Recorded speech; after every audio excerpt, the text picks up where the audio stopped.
Latest updates में आप सभी का स्वागत है। जरा सोचिए, क्या हो अगर एक सुबह हम उठें और हमारी दुनिया रातों रात बदल जाए। घर की कीमतें, दफ्तर के नियम, यहाँ तक कि सफ़र करने का तरीका भी, सब कुछ। सुनने में थोड़ा अजीब लगता है ना, पर हरियाणा में ठीक ऐसा ही कुछ हुआ है। जी हाँ, 1 अप्रैल से हरियाणा में कई नए नियम लागू हो गए हैं और ये सिर्फ कुछ सरकारी कागजों में हुए बदलाव नहीं है। ये वो बदलाव हैं जिनका सीधा असर हमारी आपकी जेब, हमारे काम और हमारी रोजमर्रा की जिंदगी पर पड़ने वाला है। तो चलिए आज इस पूरी कहानी को समझते हैं। एक एक करके इन बदलावों की परतें खोलते हैं और देखते हैं कि इनका असल में मतलब क्या है। सबसे पहले चलिए बात करते हैं उन बदलावों की जिनका सीधा ताल्लुक हमारी जेब से है, क्योंकि सरकार की नई नीतियों से कई बड़े आर्थिक फेरबदल हुए हैं। और सबसे बड़ा झटका लगा है प्रॉपर्टी मार्केट में।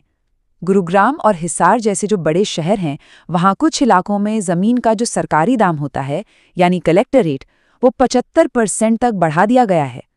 आसान शब्दों में कहें तो अब अपना घर या ज़मीन खरीदने का सपना थोड़ा और महंगा हो गया है।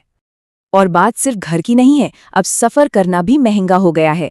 NH 152D पर अब एक तरफ से जाने का किराया 375 रुपये लगेगा।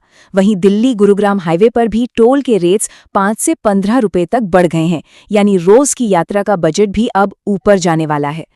लेकिन इन बढ़ती कीमतों के बीच सरकार ने एक बहुत अच्छी पहल भी शुरू की है, खासतौर पर स्कूली छात्राओं के लिए।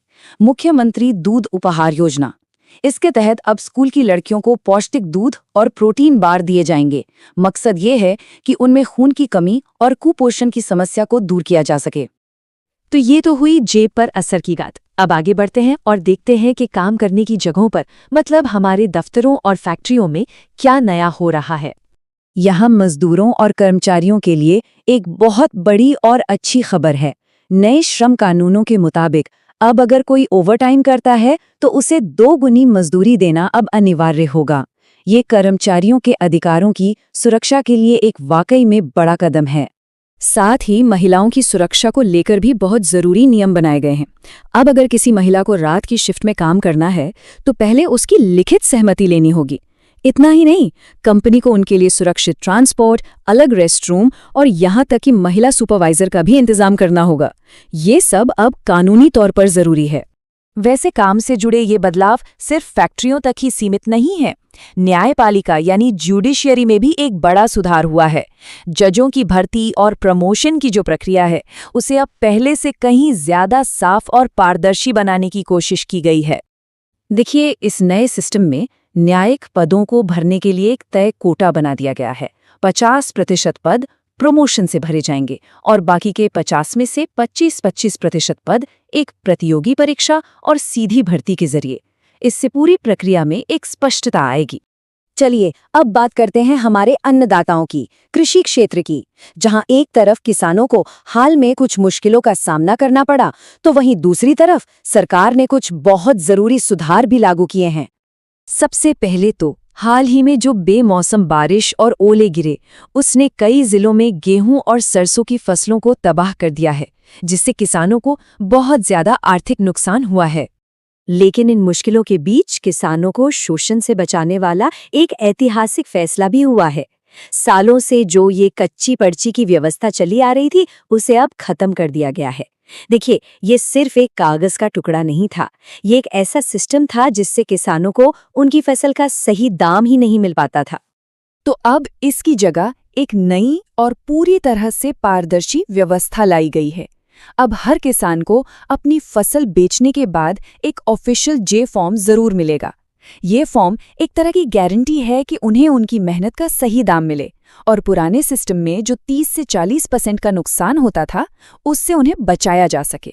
इतना ही नहीं, किसानों की आमदनी बढ़े, इसके लिए सरकार अब सब्जियों की खेती को भी बढ़ावा दे रही है।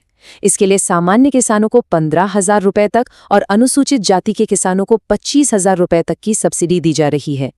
मकसद ये है कि वो पारंपरिक खेती से आगे बढ़कर अपनी आय बढ़ा सके। तो हमने जमीन, जेब और दफ्तर से जुड़े बदलावों को समझा। अब हम अपने आखिरी और शायद सबसे अहम सेक्शन पर आते हैं, टेक्नोलॉजी और डिजिटल इंडिया। देखते हैं कि इस मोर्चे पर हरियाणा में क्या कुछ नया हो रहा है। हम सब गूगल पे और फोन पे जैसे यूपीआई ऐप्स इस्तेमाल करते हैं। अब ये पहले से ज्यादा सुरक्षित हो गए हैं। आरबीआई ने 2 फैक्टर ऑथेंटिकेशन को अनिवार्य कर दिया है। मतलब अब सिर्फ पिन डालने से काम नहीं चलेगा। हर पेमेंट के लिए ओटीपी, फिंगरप्रिंट या फेस आईडी जैसा एक और सिक्योरिटी स्टेप पूरा करना होगा। इससे ऑनलाइन धोखाधड़ी के मामले कम करने में मदद मिलेगी। एक और बहुत बड़ा और ऐतिहासिक बदलाव जनगणना में हो रहा है। 2027 की जनगणना पूरी तरह से डिजिटल होगी। सारा डेटा एक मोबाइल ऐप के जरिए इकट्ठा किया जाएगा और आज़ादी के बाद ऐसा पहली बार होगा जब जनगणना में जातिगत डेटा भी जुटाया जाएगा। और जब हम भविष्य की बात कर ही रहे हैं तो करनाल में राज्य का पहला आर्टिफिशियल इंटेलिजेंस और रोबोटिक्स सेंटर भी खोला गया है। इसका मकसद सिर्फ ट्रेनिंग देना नहीं है, बल्कि हरियाणा के युवाओं को आने वाले कल की टेक्नोलॉजी और नौकरियों के लिए तैयार करना है। तो डिजिटल रिकॉर्ड से लेकर कामगारों के नए अधिकार और एआई पर जोर, ये सब मिलकर हरियाणा की एक नई तस्वीर बना रहे हैं। ये बदलाव छोटे-मोटे नहीं हैं, ये हरियाणा के भविष्य की दिशा तय कर रहे हैं। अब सवाल ये है कि अगला बड़ा बदलाव क्या होगा? आज की हमारी इस पड़ताल में बस इतना ही। ये बदलाव तो सिर्फ एक शुरुआत है। इन सभी बदलावों के बारे में आपकी क्या राय है, हमें कमेंट्स में ज़रूर बताइएगा। और ऐसे ही ज़रूरी अपडेट्स को आसान भाषा में समझने के लिए हमारे चैनल को सपोर्ट और सब्सक्राइब करना न भूलें। हमारे साथ जुड़े रहने के लिए धन्यवाद।